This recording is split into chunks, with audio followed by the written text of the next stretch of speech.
मेरा नाम प्रिंस मिश्रा है और आप द एचडी न्यूज़ देख रहे हैं। जैसा कि आपको पता है, कल जो है रामबली सिंह चंद्रवंशी का सदस्यता रद्द कर दी गई है। हमारे साथ बातचीत करने के लिए रामबली सिंह चंद्रवंशी है। क्या रीज़न रहा सर जो कि आपका सदस्यता रद्द कर दी गई है राजद की तरफ से? रीज़न तो जो अखबारों से या जो इससे पता चला कि रीज़न हुआ कि मैंने जवाब संतोषजनक नहीं दिया। लेकिन मेरा उल्टा आरोप है कि जो नोटिस मुझे जारी किया गया था उस याचिका के आलोक में, वह नोटिस ही मुझे सर्व नहीं होना चाहिए था। वह प्रॉपर फॉर्मेट में नहीं था। वह जो नियम कानून है, नियमावली 1994 दल बदल का, उसके अंतर्गत वो नहीं आता था। तो वो तो मुझे आना ही नहीं चाहिए था। लेकिन वो आया तो मैं तो इस पर बहस कर रहा था अपने वकील के माध्यम से कि आखिर क्या वजह है कि विधान परिषद ने नियमावली बनाई और उस नियमावली का वही पालन नहीं कर रही है। तो इसलिए मामला वो नहीं है कि मैंने नियम का उल्लंघन किया। और जब आगे बात बढ़ती 10th शेड्यूल के अंतर्गत दल बदल जो निर्भरता का नियम है, उसमें 3 बातें स्पष्ट रूप से है। उसमें व्हिप का उल्लंघन करना, स्वेच्छा से दल का परित्याग करना, दूसरे दल में ज्वाइन करना, इन सब बातों पर बहस हो सकती थी। लेकिन इन सब बातों का मेरे से इत्तेफाक नहीं है। तो दल की सदस्यता समाप्त करना एक संविधान में इसका प्रोविज़न है। तो उस चीज़ों को अगर मैं डिसओबे किया हूँ तो सदस्यता होनी चाहिए। लेकिन उन चीज़ों पर तो बहस ही नहीं हुई।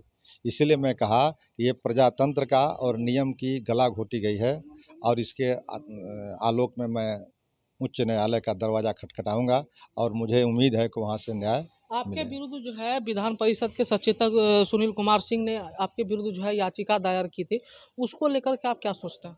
तो वही तो कर थी याचिका में उन्होंने 2-3 बातें का उल्लेख किया था। पहली बात ये कहा था कि तेजस्वी जी के दारू पीने का आपने आरोप लगाया था। अब दारू पीने का 1 साल पहले का आरोप है। वो भी आरोप, मेरा कोई वक्तव्य नहीं है, कोई बयान नहीं, कोई प्रेस कॉन्फ्रेंस नहीं, ये स्टिंग ऑपरेशन का था। उसमें कितनी बातें सच है, कितनी बातें जोड़ी हुई, कितनी बातें छिपाई हुई है, उस पर मैं कभी नहीं बहस किया। इसलिए मैंने कहा, दूसरी सबसे इम्पोर्टेंट बात है, इसी पर इन्होंने एम्फेसिस दिया था कि जो अपेक्षाकृत 3 जातियाँ हैं, 2015 में उसको जोड़ दिया गया मूल अति पिछड़ा में, जैसे तेली, दमोली और दांगे। तो 2015 से आज 8 साल होने जा रहे हैं। उन जातियों के मूल अति पिछड़ा में आने से जो 110 जातियां पहले से मूल अति पिछड़ा में है, जिसके जनक जननायक कर्पूरी ठाकुर थे, उनको भारी नुकसान हो रहा है, उनकी हकमारी हो रही है। उस हकमारी के विरुद्ध हम लोग का ये अभियान 8 साल पहले से चल रहा है और आज भी चल रहा है और आगे भी चलेगा, जब तक इसका हम परिणति तक नहीं पहुँचते हैं। मामला यहाँ था और इसी को डाइवर्ट करके सदस्यता पर ले जाया गया। मेरे सवाल को अगर राष्ट्रीय जनता दल के हुक्मरान बैठ करके डिबेट करते, समाधान की दिशा में कुछ पहल करते, तब ज़्यादा मुझे खुशी होती या इसका कुछ रास्ता हल होता। लेकिन उस पर डिस्कशन करने के बजाय समस्या उठाने वाले को ही समाप्त कर दिया जाए, इस तरह की नीति कहीं न कहीं अत्यंत पिछड़े वर्ग के 110 जातियों को सोचने के लिए मजबूर करती है कि जो अपने को सामाजिक न्याय का पुरोधा कहता है तथाकथित, वह कहीं न कहीं वह सामाजिक न्याय का पुरोधा नहीं है। वो अत्यंत पिछड़े वर्ग को और जहाँ है उससे भी हाशिए पर ढकेलने का उसकी साजिश है, उसके नाकाम साजिश को हम लोग पर्दाफाश करेंगे और आगे भी लड़ाई जो हम लोग का है 110 जातियों की लड़ाई लड़ते रहेंगे। अब अगला कदम क्या रहेगा आपका? आपकी सदस्यता चली गई है, अब किस पार्टी को आप ज्वाइन करिएगा या क्या आपके मन में चल रहा है?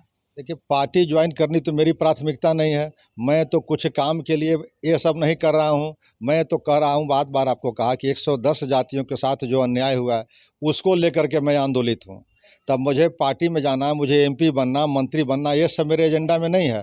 तो जब ये सब एजेंडा में नहीं है तो हम पार्टी में जाने की बात कहाँ कर सकते हैं? न सोच रहे हैं, न आगे भी सोचेंगे। इसलिए मेरे तो अभी एजेंडा में है कि जिन सवालों को मैंने मुखर होकर के उठाया है, उसको और गति दे करके परिणति तक उसके पहुँचे और उसके बाद 110 जातियों का और समाज के अन्य लोगों का जो सलाह होगा वैसा किया जाएगा। आखिरी सवाल ले लेते हैं। 12 तारीख को फ्लोर टेस्ट होने वाला है। क्या लगता है कि फ्लोर टेस्ट से ऐसा गतिविधि राजद की तरफ से एक एमएलसी का जो है सदस्यता रद्द कर देना कहीं ना कहीं जो है सवाल खड़ा कर रहा है? देखिए, फ्लोर टेस्ट का उच्च सदन से कोई बहुत लेना देना नहीं है। वो तो निम्न सदन से वोट से सरकारें बनती और बिगड़ती है और दोनों के बीच फासला जो है बहुत कम का है, 6-7 विधायकों का है। तो 6-7 विधायक अगर इधर का उधर हो गए, उधर का इधर हो गए, तो खेला बिगड़ सकता है। इसलिए उस पर मुझे बहुत ज़्यादा टिप्पणी नहीं करनी है। आज जिस तरह की राजनीति हो गई है, सिद्धांत के बिना राजनीति चल रही है और इसके जनक माननीय नीतीश कुमार जी मुख्यमंत्री हैं। हर जगह विधानमंडल में देखेंगे, सचिवालय में देखेंगे, गांधी जी के 7 पापों का उन्होंने जिक्र किया है। उसमें सबसे बड़ा महापाप क्या था? सिद्धांत के बिना राजनीति। और सिद्धांत के बिना राजनीति के अगर सबसे बड़े बिहार में कोई पहरुआ है तो उसका नाम नीतीश कुमार जी है। तो नीतीश कुमार जी आज अपने ही महापाप जो प्रथम पाप है उसी को रोज़ धज्जी उड़ा रहे हैं, कभी इधर जा रहे हैं, कभी उधर जा रहे हैं, तो उनकी क्या प्रासंगिकता है? तो वैसे सिद्धांत भिन्न राजनीति पर कोई टिप्पणी करना मुनासिब नहीं लगता। फिलहाल इस वीडियो में इतना ही। आपकी क्या प्रतिक्रिया है हमें कमेंट करके जरूर बताइएगा। फिलहाल इस वीडियो में धन्यवाद।